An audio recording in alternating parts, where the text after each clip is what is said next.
What's up, everyone? It's the Hollywood Beatdown with UFC superstar Tyron Woodley, who is in his hotel room in Vegas getting ready to fight Colby Covington. This episode is presented by our friends at KFC and Secret Recipe Fries. Here's the secret. I got it right here. Tyron, I know you're in weight cut mode, so you don't have them. Delicious. I'm down. Okay. Thanks to our homies I at see KFC. how it is. Yeah, man. But look, man, we got to start fired up. We got a lot of stuff going on. You're finally fighting Colby Covington Saturday, September 19th in Las Vegas. I got to ask you, though. I got to ask you straight up. Your buddy Colby Covington was in the news this past week because he was front and center with President Donald Trump at a rally in Nevada. There was a moment where he was praising him and saying that Colby's this great fighter, and he beat Robbie Lawler, and he was so impressed. I don't know if you noticed the awkward handshake the two of them had afterwards, where he went to shake Trump's hand and then he tried to kiss Trump's hand at one point. It got weird. What's it like for you to see your opponent hanging out with the President of the United States days before you guys fight? I wish you would have never even told me that, because I didn't even know that BS happened. The funny thing is like the president, for him to even utilize his platform to talk about Colby, because Colby is using him as a gimmick. And Trump's smart enough to recognize that. It's a big gimmick. It's a big show. Like he probably don't even know the vice president's name. So it doesn't make me want to like beat him up anymore, because right. I got a certain amount, a level of pain I plan on dishing out on Saturday. And there's nothing that he can do that make that level go any higher. It's at its highest point. But one thing that it does, I think, is when you have the President of the United States, the leader of the free world, hanging out with a UFC fighter, it puts more attention on this fight than I think, ever before, where you have somebody, the whole world watches what Trump does. And here he is with his arm around Colby Covington, which puts the spotlight on his fight on Saturday against you. Do you feel, does that make you excited that, you're going to have a new audience, more people are going to be tuning in to watch this fight? How do you feel about that? I don't feel anything. I feel like he a clown. I feel like it was another moment of the circus. And for me, I'm just focused. I'm back to the basics. I'm lasered in on going out there and just being free and fighting well. So I don't need any extra motivation. I don't need any extra fans. Not going to make me do it. Any extra political, push, any actual social justice. Nothing's going to make me want to fight him and beat him the way that I plan on doing anyway. So I just look at it for what it is. It's a part of the circus. They're all a part of the circus show. And it's kind of like, this is the president of the United States. Like, don't he have something better to do? Like, he literally probably was reading from Cliff Notes. He is a great individual, and he beat Robert Lawler, and he probably don't even know who these people are. People want to know, what's the plan for a guy like Colby Covington? He's a guy who's a high-level wrestler. We've talked about motor in the past. He's a lot of output. But I watched an interview with Ben Askren a few moments ago who says you let your hands go, and this guy hits the ground real fast. Yeah, you think about Colby and really just really put in perspective what Colby is. Colby has utilized me to embody his entire gimmick. From 2016, 2017, and all of 2018, 90% of his, maybe 99, like birth control, 99.9% of his posts were about me. He utilized my blood, sweat, and tears, my hard work, my accolades, my victories to coattail me to try to position himself for a fight. He really didn't want to fight with me. He wanted to talk about a fight with me because he knew he wasn't even in position yet to put himself on a point where he can actually start getting bigger fights. And it worked for him. And even the whole political angle that he took with the Donald Trump, before then, he's a culture vulture, beach headphones, rapping every song, thought he was a gangster because he was hanging around with Masvidal. He was completely bipolarly opposite, if that's even a word. So that tells me that he even further went on that political side because of what he felt I stand for and what he felt I believe in, and, how I feel about, human rights and social equality and all those things that's going on right now, in Ferguson and all these different places. He chose to go on the air of the other side because he felt that was an opposing side. It's really not an opposing side. You can vote for who you want to vote for. You can believe in what you want to believe. My thoughts are my thoughts, and I'm going to voice that. He created this entire image and culture based upon trying to get my attention. And guess what? Now you've gotten it. But only bad thing about this is you got to get locked in there with me on Saturday. Yeah. So you got to live up to all the shit you've been talking, all the hype. And I don't have that pressure because you never was in my crosshair. You never was somebody I was like, you know, he was at my gym training with me in St. Louis, getting paid $500 a week to get his ass whooped. I never thought of you about it as a fighter. The only reason why he was at American Top Team is because of people like me. They saw the type of value wrestlers had.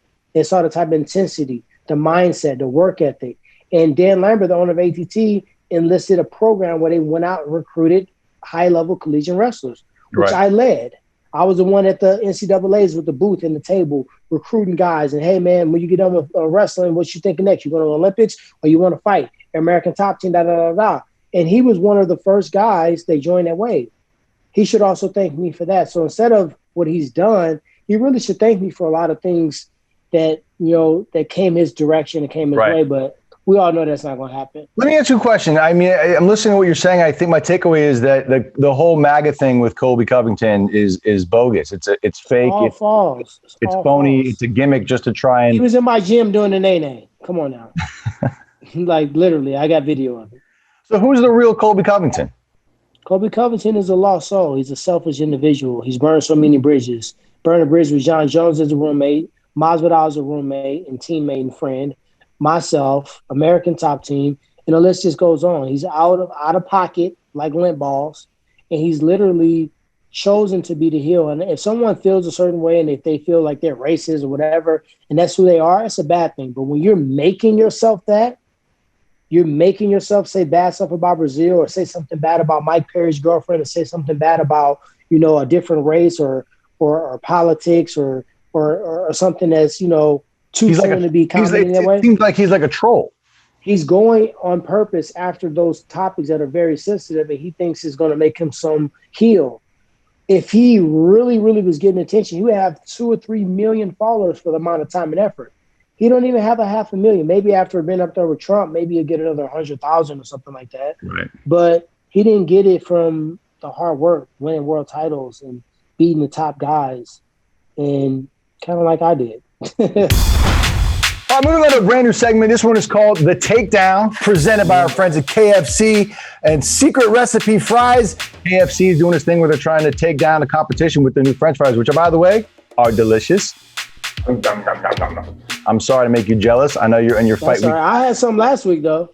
Yeah, they're pretty good, right? They give me something to look forward to. So when I get on fighting, first thing I want to do is hit that boom, boom, boom delivery. Bow. There you go. It's like a reward, right? You earned it. That's right. All right, so let me ask you a question because this card that you guys are on is unbelievable. It's incredibly stacked. I kind of want to ask your opinion on this stuff. You got Donald Cerrone fighting Niko Price. Donald Cerrone got beat up by Conor McGregor the last time he was in the octagon. Can he come back and reestablish himself as a force in the UFC?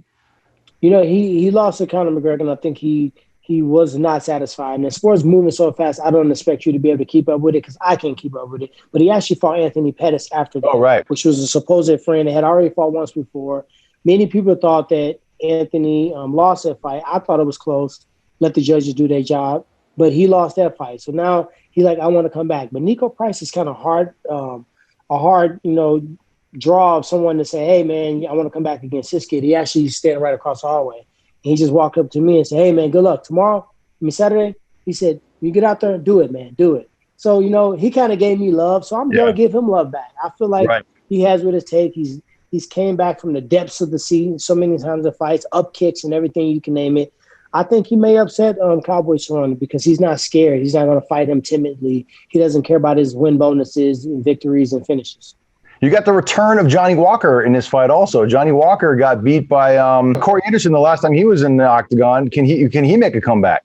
Yeah, I think he can make a comeback. He's just got that power. Anytime you got a person with power, you can never count him out. Think about Francis Ngannou. Francis Ngannou lost some fights, came back with the power. Derek Lewis lost some fights, came back with power. When you have the ability to knock out people, you don't only knock that person unconscious, you also erase the last loss. You knock out the memory of what you did last. So that's one good thing about being able to knock people out.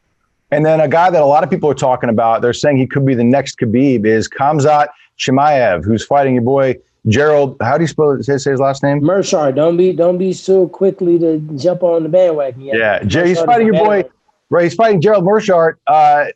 People are already trying to put Khamzat on a track to fight Conor McGregor or fight for the belt, all this stuff. What do you think about that?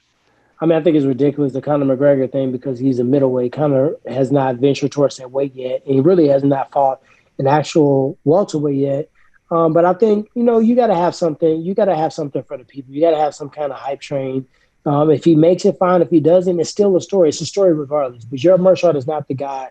He may not have as many fights in the UFC, but he has the most submission victories in the middleweight division. He's a guy that you never can count out. You thought that Ryan Williams was going to run through him. Woo. He's the type of fighter that right when you think you gave the person everything you had, he's right back in your face punching you now. And a lot of fighters don't know how to deal with that, especially this guy. His trajectory has been undefeated. He's been on top. He's been finishing people. He hasn't had to deal with that adversity yet. And I'm just curious to see how he deals with it. We saw how Conor McGregor did with it against Nate Diaz. He was out front that first fight, and then all of a sudden, Nate didn't go away.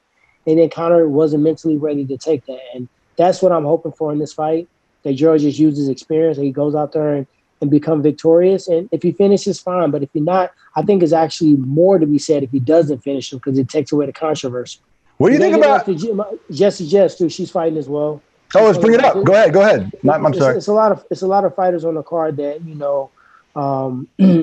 that need this win. Not so much for rankings, not so much because they lost a couple, just kind of for themselves. And I feel like Jesse Jess is one of the underdogs. She's the one that beat Paige Van Zandt when they had all the hype behind Paige. And right. They gave Paige the credit for losing the fight with an injury, but this person had one of her dogs was shot, and someone robbed her house, but they never really gave credit to that. So I got to give it up for my monster athletes as well.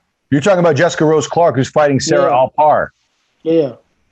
I think Jessica's in a good position right now. I've been watching a little video of her training, and she's with Monster and CBDMD as well. So I kind of see those athletes in a different lens, and I kind of pay a little bit more attention. So I'm pulling for her to be victorious as well.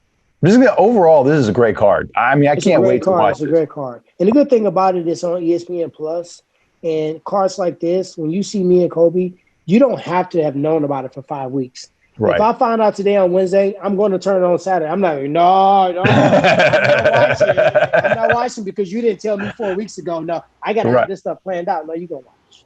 Yeah, plus we're still it's COVID pandemic time. People aren't leaving the house. Put on your TV and watch Tyron beat up Colby Covington.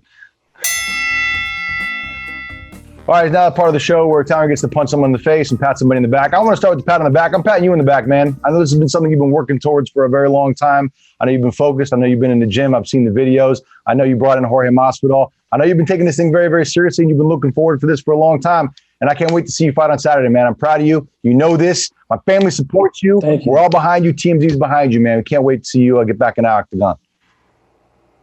Well, I appreciate it. I appreciate you guys. Appreciate the support. I feel the love. Send the prayers up. Tyron, just let go and be free. Go out there and do what you do. Don't hesitate. You are the best, and do your thing. That's all I need. And we already know who's getting punched in the face. We're going to run it back to the last week. Colby Covington's getting punched in the face. He's getting punched in the body. He's getting punched in the ear. May get punched in the back of the head. Who's watching? If you ain't cheating, you ain't trying. Yeah. He's getting punched everywhere. So we got to take him out. Tell the people what to do, Tyron. If you guys are watching this on Facebook, we appreciate it. But go over to TMZ Sports on YouTube, subscribe so you can get the notifications. Ding, ding, ding, ding. You already know when the Hollywood Beatdown is coming out, and more bomb match shows on TMZ Sports. Appreciate it. Thanks again. Shout out to KFC. We appreciate you. Try the fries. They're pretty good. See you next time.